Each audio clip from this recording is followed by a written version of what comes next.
స్థానిక ఏవియప్పర రోడ్ గాంధీపురం జంక్షన్లో ఉన్న మహాత్మా జ్యోతిబా పూలే విగ్రహానికి బీజేపీ జిల్లా ఓబీసీ మోర్చా, జిల్లా ఎస్సీ మోర్చా సంయుక్త ఆధ్వర్యంలో పార్టీ నాయకులు ఘనంగా నివాళులర్పించారు. రాజమహేంద్రవరం గణేష్ చౌక్ సెంటర్ ఎస్సీ బాలికల హాస్టల్లో YSRCP Rajahmundry city youth president Billa Chinna ఆధ్వర్యంలో జ్యోతిరావు పూలే జయంతి వేడుకలు ఘనంగా నిర్వహించారు. రాజమండ్రి నగర కాంగ్రెస్ పార్టీ ఆధ్వర్యంలో మహానేత జ్యోతిరావు పూలే జయంతి వేడుకలను రాజమహేంద్రవరం నగర కాంగ్రెస్ కార్యాలయంలో ఘనంగా నిర్వహించారు. భారతదేశ తొలి సంఘ సంస్కర్త మహాత్మా జ్యోతిరావు పూలే భారతరత్న అవార్డు ఇవ్వాలని ఎల్ఐసి ఓబీసీ అసోసియేషన్ నాయకులు డిమాండ్ చేశారు. ఎల్ఐసి ఓబీసీ అసోసియేషన్ ఆధ్వర్యంలో మహాత్మా జ్యోతిరావు పూలే 199వ జయంతి వేడుకలు ఘనంగా జరిగాయి.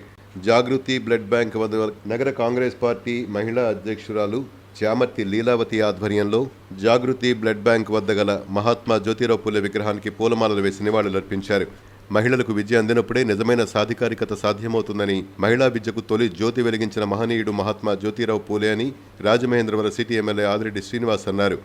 మహాత్మా జ్యోతిరావు పూలే జయంతి సందర్భంగా రాజమహేంద్రవరం గోదావరి గట్టున ఉన్న ఆయన విగ్రహం వద్ద అధికారికంగా నిర్వహించిన కార్యక్రమానికి ఎమ్మెల్యే ఆదిరెడ్డి శ్రీనివాస్ ముఖ్య అతిథిగా హాజరయ్యారు. ఎమ్మెల్సీ సోమువీర్రాజు తదితరులతో కలిసి పూలే విగ్రహానికి పూలమాలలు వేసి నివాళులర్పించారు. సమాజంలోని సాంఘిక దురాచారాలను, కుల వివక్షతను రూపుమాపేందుకు మహాత్మా జ్యోతిరావు పూలే కృషి చేశారని మాజీ ఎమ్మెల్యే రౌతు సూర్యప్రకాశ్రావు, ఉభయ తెలుగు రాష్ట్రాల BC JAC chairman Margani Nageswara Rao పేర్కొన్నారు.